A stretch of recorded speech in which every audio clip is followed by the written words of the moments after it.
Have you ever wondered how your life would look if you were born into another family?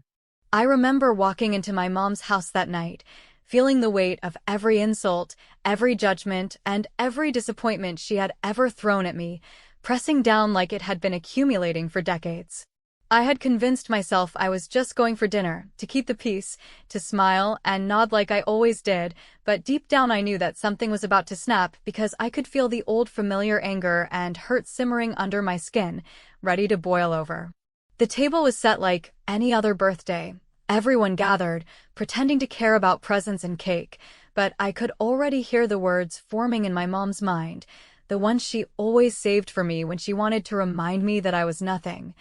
that I was always falling short of her expectations. She smirked the moment she saw me, the way she always did, like she knew some secret that I would never understand, and then she said it, sharp and deliberate, slicing through the polite chatter like a knife. "You'll never get a dime from me. You're nothing but a failure." The words hit me, but instead of exploding like I wanted to, I just raised my glass, slowly, deliberately, letting her stare at me while the words lingered in the air, tasting the silence that followed like a challenge. I smiled at her calmly and said, "That's fine. I just came to say goodbye. I'm leaving for good." Her face went blank, and I could see the confusion, the disbelief, and the irritation flicker across her features as if she had no idea what I meant, or maybe she thought it was some dramatic joke I was making. I could see my dad shifting in his seat, uncomfortable, trying to smooth over the moment, but it was too late. I had already crossed a line that couldn't be uncrossed. I could feel the room holding its breath, the cousins and aunts glancing at one another, unsure of how to react, because no one had ever heard me speak like that before, not with calm certainty. Not with an edge that said I had finally decided my life was mine to control. I could feel the years of frustration, of being belittled, of being told I wasn't enough, burning behind my eyes, but I let it settle into a quiet confidence. I didn't need to yell. I didn't need to cry. I didn't need anyone to take sides. I simply needed them to see that I was done with their rules, their judgments, and their manipulation. I could feel my mom's fingers tighten around her wine glass, the only sign she was still human in that moment, and I knew she hadn't anticipated this, hadn't imagined that I could ever have the strength to detach from her approval, from the need to be recognized as good enough.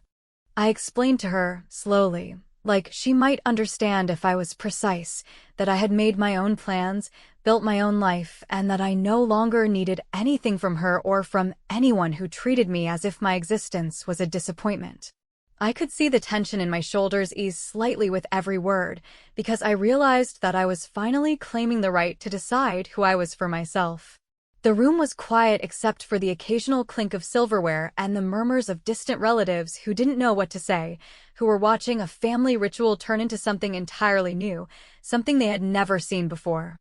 Her smirk, the one that had been my constant companion through every birthday, every holiday, every gathering, faltered, and I knew that I had unsettled her. I didn't need to raise my voice or make a scene. The power was in my calmness, in the certainty that I was leaving, in the knowledge that I had already won the argument she thought she was having with me, and the audience in the room could feel it too. There was an almost tangible shift in the energy, a realization that the familiar dynamics had been broken, that I had crossed a threshold into something irreversible. I could see her scrambling for words, trying to regain control, but it was useless. I had already walked through an invisible door that she had never noticed existed, a door that led to independence, to freedom from her manipulation, and for the first time in my life, I felt unstoppable. I excused myself politely, with a final nod to my father, who gave a tight, hesitant smile and stepped out of the room, letting the silence follow me like a shadow that no one could shake off. As I walked out, I felt a mixture of fear, relief, and exhilaration, because leaving wasn't just physical, it was a declaration that I would no longer accept the story they had written for me, the story that always ended with me as the disappointment, the failure, the one who never measured up. I had finally decided to write my own ending, and the truth was that I didn't need anyone's blessing to do it. Every step away from that house, every heartbeat that carried me toward my own life, felt like a small victory, a reclaiming of power that I had been denied for far too long, and I knew that what came next, whether they realized it or not, would be the beginning of a reckoning they never saw coming. Leaving that night wasn't just about walking out the door. It was about leaving behind the years of being underestimated, dismissed, and belittled, and stepping into a life where my decisions, my successes, and even my failures belonged to me alone. I had no idea what the future held, but I knew one thing with complete clarity. I would never let anyone, not even my mother, define my worth again. After that night, I didn't go back. I didn't answer texts, I didn't pick up calls, and I didn't explain myself to anyone. Because I realized that for years I had spent so much energy trying to justify my existence to people who had never wanted to see me succeed that I had lost sight of what I actually wanted for myself. I knew that leaving was only the first step, and if I wanted to finally be free, I needed more than a dramatic exit. I needed a plan, and that meant months of quiet work, careful preparation, and making sure that the independence I craved was real, solid, and undeniable. I moved into a small apartment that I could afford on my own, took on extra work that nobody knew about, and started putting aside money in a way that was strategic, calculated, and completely invisible to the family who had always assumed I was a failure incapable of managing my own life. I created bank accounts they didn't know existed, invested in opportunities one had studied for years, and slowly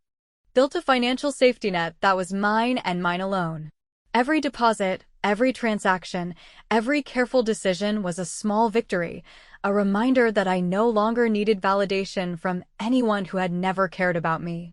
At the same time, I began to gather information, not in a vindictive way, but in a way that would make sure that the truths that had been hidden for so long could finally come to light at the right time, in a way that couldn't be ignored or dismissed. I discovered old business deals my mother had made that had consequences she had never shared with the family. I documented conversations where she had manipulated or lied. And I kept track of patterns of behavior that exposed just how controlling and toxic she had really been. I made careful notes, stored emails, saved documents, and quietly confirmed things that no one else had questioned. I knew that if I ever needed to reveal something, it had to be undeniable, and it had to arrive at a moment when it would matter the most.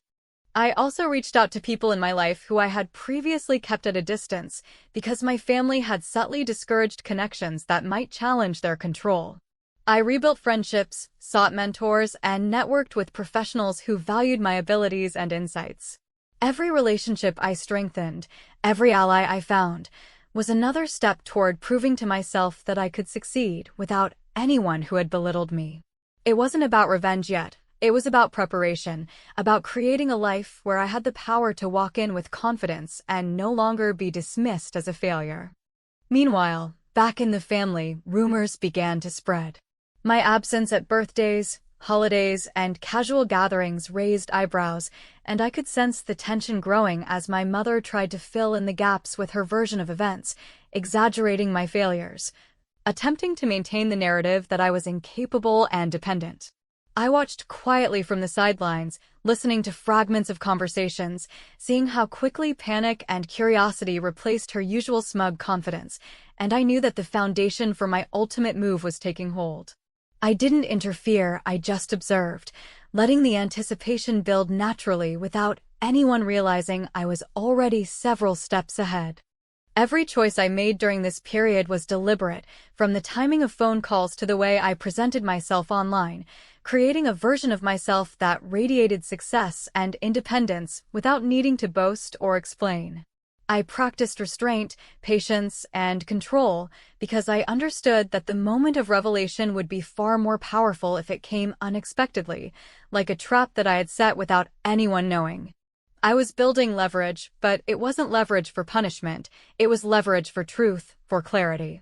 And for a moment when the family would finally see that the person they had written off as a failure had quietly become someone they could no longer ignore. By the time the next family gathering approached, I was ready. I had not only built financial security, but also the kind of confidence that could withstand anything my mother could throw at me. I had mapped out what I would reveal, what evidence I could show, and how I would maintain composure while they processed truths that would shake their assumptions to the core. I knew that when I walked in, there would be no doubt, no smirk, no casual dismissal. This was the groundwork, the slow construction of a position of power that I had never allowed myself to claim before, and it was carefully hidden until the moment I was ready to expose it. I didn't feel rushed, and I didn't feel vindictive, even though the thought of watching my mother realize she had underestimated me gave me a small, quiet satisfaction. I understood that true power wasn't in confrontation, it was in preparation, and in knowing that every move I had made was building toward a moment where I could demonstrate my independence, my intelligence, and my strength in a way that would be undeniable and irreversible. I had set the pieces in place, and now I just had to wait for the right moment to let the plan unfold, knowing that the family's assumptions about me were about to be shattered completely. Months passed in quiet determination, and during that time, I deliberately maintained my distance while observing every move my family made, noting patterns, weaknesses, and moments where their arrogance and assumptions about me could be used to my advantage. And it became clear that my absence had begun to create tension that no one knew how to resolve, leaving them vulnerable to a disruption they could not control. I realized that the moment to act was approaching, and I needed a reason to enter their space again without seeming forced, without appearing desperate, and without giving them time to prepare for what I intended to reveal. And that is when I decided to accept an invitation that, on the surface, looked like a routine birthday dinner, but in reality, it would be the perfect stage for the culmination of months of planning and patience. I spent the days leading up to it carefully preparing myself, ensuring that every detail of my life that I would reveal was precise, undeniable, and positioned to leave no room for doubt or dismissal, and I made sure that my demeanor was calm, confident, and seemingly casual, because the power of the moment would lie in the contrast between my composed exterior and the chaos my presence would cause within the room, and I practiced in front of the mirror, rehearsing my tone, my pauses, and the delivery of the key phrases that would dismantle years of underestimation and control. When the day arrived, I walked in as if nothing had changed, greeting distant relatives and friends with polite nods, acknowledging the cake, the decorations, and the usual chatter, all while feeling the tension build inside me. And I could sense the shift the moment my mother's eyes met mine, the familiar smirk of superiority trembling just slightly as she tried to assess whether I was the same person she had always dismissed or if something had changed in my absence, and I let her squirm. Without offering explanation, letting the suspense settle over the table like a weight that only I could control. As the dinner progressed, I allowed conversation to flow naturally while carefully steering it toward topics where I could drop subtle hints about my accomplishments, my independence, and my financial security without appearing boastful. And I noticed the reactions immediately as the relatives shifted in their seats. The questions became sharper, the curiosity more pointed, and my mother, who had always dominated the conversation, struggled to reclaim control as I spoke with a calm authority. She had never associated with me, and I could feel the satisfaction building because every word, every pause, every glance was setting the stage for the revelation that would follow. When the moment finally came, I raised my glass in a way that drew everyone's attention, holding it firmly as if I had been practicing for this exact gesture for years, and I looked directly at my mother, letting the silence stretch just long enough for her to realize that what I was about to say was serious, deliberate, and irreversible, and I spoke clearly, deliberately. I just want to say goodbye, because I'm leaving for good. The words landed like a shockwave, and I could see her face register disbelief, confusion, and the first tremor of fear, because she had never imagined that I could make a decision that affected her sense of control without hesitation or doubt. And the room froze around us, waiting for some reaction, some apology, some plea, but none came. I followed up calmly, explaining that I had spent months preparing, ensuring that I was fully independent, financially secure, and no longer willing to participate in the family dynamics that had kept me small, invisible, and powerless for so long. And I could see my mother's smirk falter further, replaced by a flicker of panic as she realized that her assumptions about me had been completely wrong, and that every insult, every belittling remark, had failed to achieve the control she thought she still had over me. The relatives watched silently, some shocked, some intrigued, others unsure how to react, and I knew that I had successfully disrupted the narrative that my mother had spent decades constructing, creating a moment where the power balance had shifted entirely. And I could leave the table without another word, letting the impact of my presence and my announcement linger, knowing that it would be weeks, if not months, before my mother could regain any sense of authority, and by then, I would already be building the next phase of my plan, ensuring that my exit would not only be memorable but irreversible. By the time the dinner ended, I had achieved exactly what I had set out to do, leaving behind a room filled with tension, disbelief, and questions. While I walked away with the quiet satisfaction of someone who had spent months meticulously preparing for a single, decisive moment that no one had seen coming, and for the first time in my life, I realized that true power was not in confrontation or anger, but in calm, calculated control, and the knowledge that the family who had always doubted me was now forced to confront the reality of my independence and my strength without being able to stop it. After that dinner, everything changed in a way that was subtle at first, but increasingly impossible to ignore, and it became clear that my absence and my sudden assertion of independence had unsettled the entire family, leaving my mother scrambling to regain a sense of control she had assumed was untouchable, and I watched from a distance as the cracks in her carefully constructed image began to show in ways that were both satisfying and revealing, because for years she had cultivated an aura of dominance that masked insecurity, and now her usual tactics were failing against someone who had deliberately stepped outside her sphere of influence. I focused on maintaining my own life while letting the family dynamics adjust without interference, knowing that the more they tried to understand, the more I could leverage the situation. And I began to receive messages from distant relatives who were genuinely concerned, curious, or even shocked by my decision, some of whom offered support while others tried to subtly question my motives.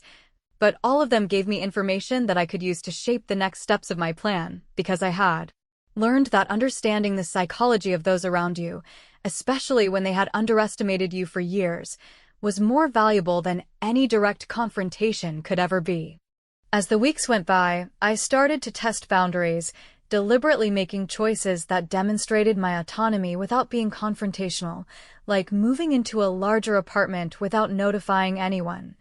enrolling in professional courses that enhanced my career prospects, and making investments that I knew would generate returns beyond what my mother had ever imagined I could achieve, and I noticed the ripple effects immediately, with subtle comments and questions filtering back through mutual contacts that confirmed she was unsettled, and every new piece of evidence I gathered strengthened my confidence that the timing of the next revelation could be calculated to maximum effect.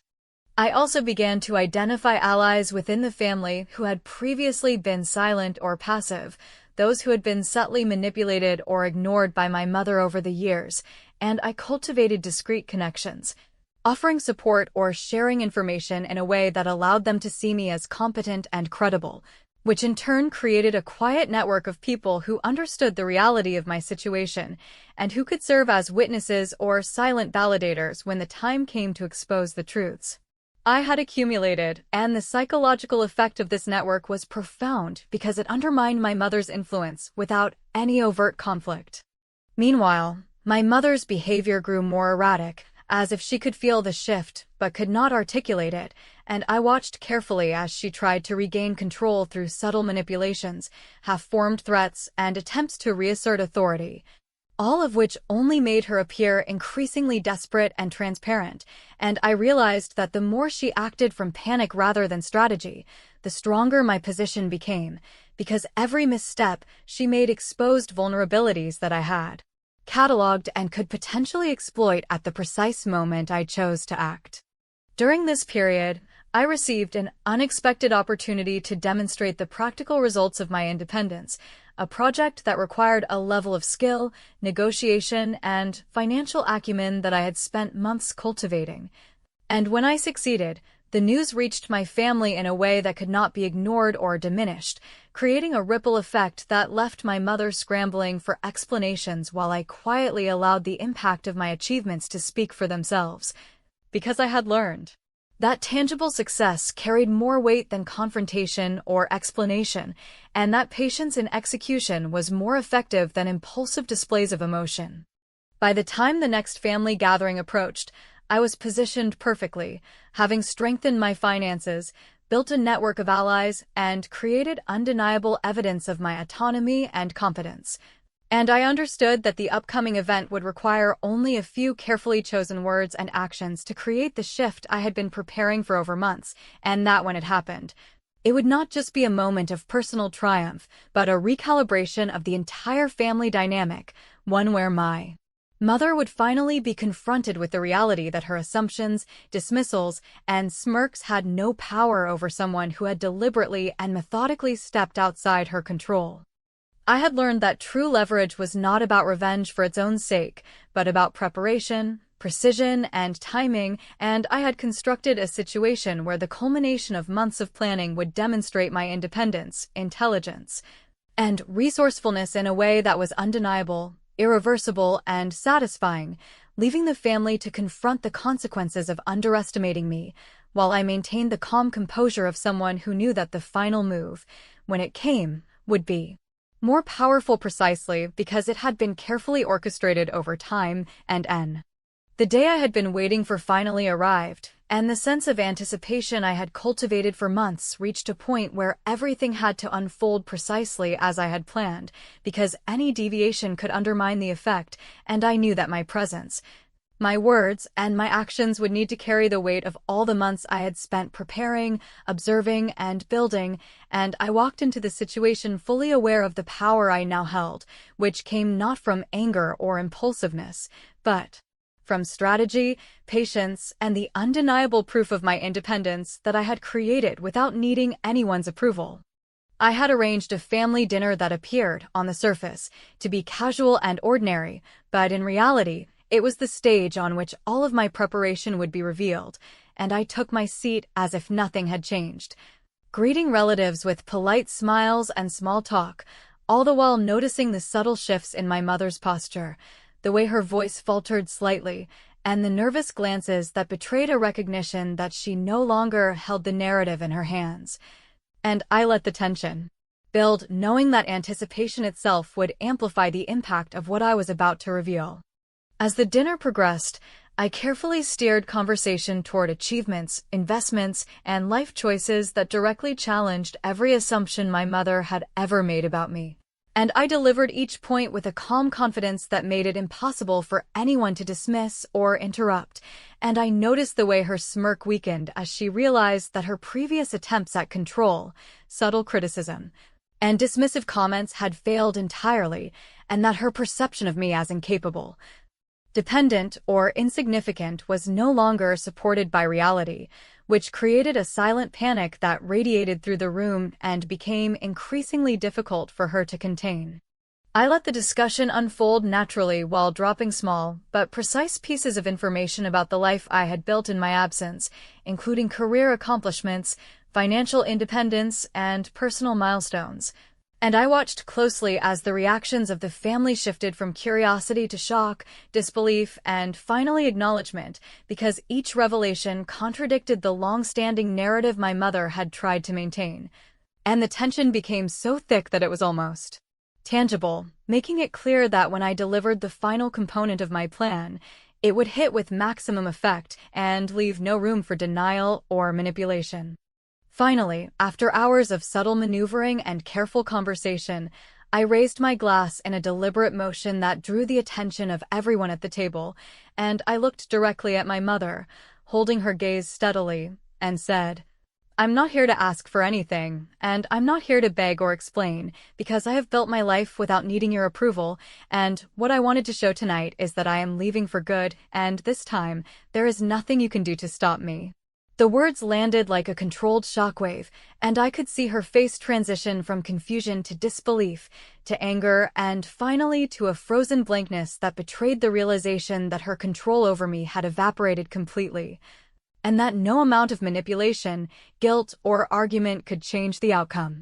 I followed up calmly with a concise summary of the steps I had taken to secure my independence, emphasizing the self-sufficiency, the financial stability,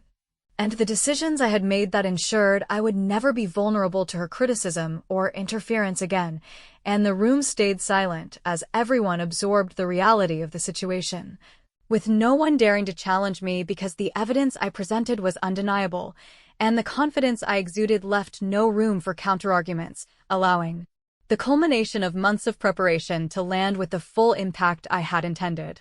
When the dinner ended, I collected my things and left, fully aware that the act of leaving at that precise moment would deliver the ultimate statement, demonstrating control and independence in a way that no words could match. And I felt the satisfaction of a plan executed perfectly, knowing that my mother and the family were left to process the magnitude of what had happened, and that I had achieved a resolution that was clever, emotionally satisfying, and completely irreversible because it had been constructed through careful observation, patience, and precise action, and not through confrontation, rage, or impulsivity. By the time I walked away, I understood that true power had never been about revenge in the conventional sense, but about preparation, timing, and the ability to create a reality that could not be ignored, and in that moment, I realized that the final move had not only shifted the family dynamic permanently, but had also given me the clarity and freedom to define my life on my own terms, leaving behind a sense of accomplishment and triumph that no one could diminish. And that the memory of that evening would linger as a turning point, a quiet but undeniable victory that demonstrated the precision and brilliance of a plan executed flawlessly, and I smiled knowing that I had won in a way that was both clever and deeply satisfying.